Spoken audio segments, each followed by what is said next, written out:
హైడ్రా చాలా రోజుల నుంచి అయితే హైడ్రాకి సంబంధించిన కూల్చివేతలు జరగట్లేదు. మేబీ ఎప్పుడు జరుగుతాయో ఏంటి అనేది మాట్లాడుతున్న సమయంలోనే ఈరోజు రాజేంద్ర నగర్లోని శాస్త్రీపురంలో ఫుట్పాత్లపై వెలిసినటువంటి ఏవైతే అక్రమ కట్టడాలు ఉన్నాయో వాటన్నిటి మీద ఆల్రెడీ హైడ్రా పంజా స్టార్ట్ చేసేసింది.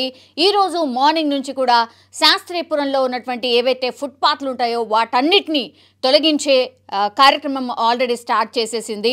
సో హైడ్రాకి సంబంధించి 50కి పైగా అంటే నాలాలు ఆక్యుపై చేసిన వాళ్ళకు కావచ్చు, దెన్ ఫుట్పాత్లను ఆక్యుపై చేసిన వాళ్ళకు కావచ్చు, ఈ రెండు ప్లేసెస్లో అండ్ యాజ్ వెల్ యాజ్ అవి రెండిటితో పాటుగా ఫుట్పాత్లు అండ్ నాలాలు అండ్ దాని తర్వాత ఈ స్ట్రీట్ వాకింగ్ ఉంటాయి కదా, అక్కడ కూడా ఆక్రమణలు చాలా ఎత్తున జరిగాయి. అంటే ఈ వాకర్స్ కోసం కట్టినటువంటి ఏవైతే పార్క్స్ ఉంటాయో వాటికి కూడా ఆక్రమణలు జరిగాయి అన్న ఇన్ఫర్మేషన్ పూర్తిగా ఒక సర్వే చేసిన తర్వాత ఈరోజు అయితే శాస్త్రీపురంలో అంటే రాజేంద్ర నగర్లోని శాస్త్రీపురంలో అయితే ఫుట్పాత్ల తొలగింపు ఆల్రెడీ స్టార్ట్ అయిపోయింది.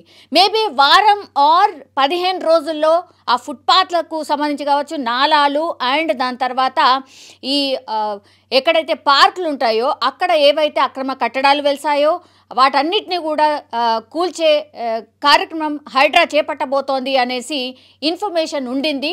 అండ్ 50కి సంబంధించిన ఈ ఫుట్పాత్ అండ్ నాలాలు అండ్ దాని తర్వాత ఈ పార్క్స్ ఏవైతే ఉన్నాయో వాళ్ళందరికీ కూడా ఆల్రెడీ హైడ్రాకి సంబంధించిన నోటీసులు కూడా ఇచ్చారు.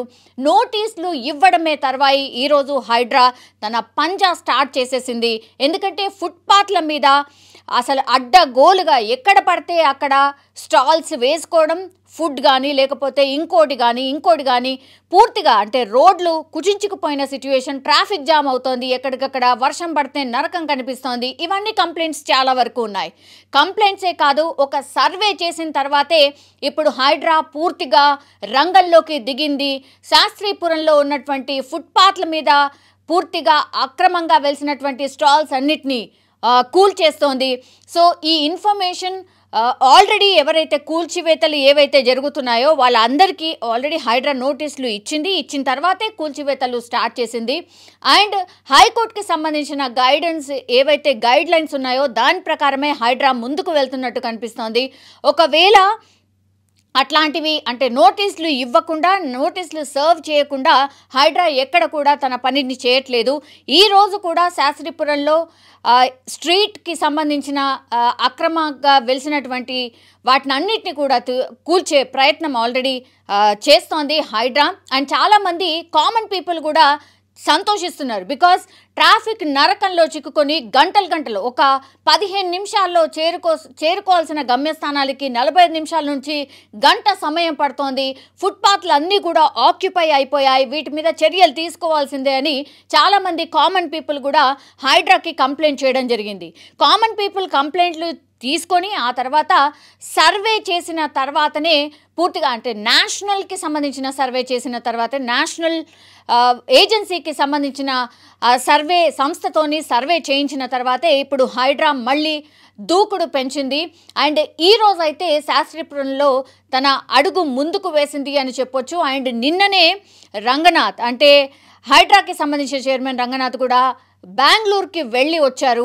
ఆయన పూర్తిగా ఇన్ఫర్మేషన్ బెంగళూరులో ఎట్లా హైడ్రా వర్క్ అవుతోంది తెలుసుకొని వచ్చారు. ఆ తర్వాత ఈరోజు మార్నింగ్ నుంచి కూల్చివేతలు స్టార్ట్ అయ్యాయి. మరి వీటిని కొనసాగించబోతున్నారా మనకు తెలుసు. వీకెండ్లోనే హైడ్రా తన పంజా విసురుతుంది ఆర్ తన పని స్టార్ట్ చేస్తుంది అన్న క్రమంలోనే ఈరోజు సాటర్డే. సో సాటర్డే నుంచి అగైన్ హైడ్రా తన పనిని స్టార్ట్ చేసింది. ఇవాళ దాని తర్వాత రేపు ఎవరు అనే టాక్ వినిపిస్తోంది. చాలా ఇన్ఫర్మేషన్ అయితే హైడ్రాకి సంబంధించిన అఫీషియల్స్ కలెక్ట్ చేశారు, సర్వే చేశారు. 50కి సంబంధించిన వాటికి ఆల్రెడీ నోటీసులు ఇచ్చారు. మరి ఈ 50 లిస్ట్లో ఎవరెవరు ఉన్నారు, ఏమేమి ఉన్నాయి అనేది కూడా ఇప్పుడు రాను తెలిసే అవకాశం అయితే మనకు స్పష్టంగా కనిపిస్తోంది. శాస్త్రీపురంలో మాత్రం హైడ్రా తన పని అయితే స్టార్ట్ చేసింది.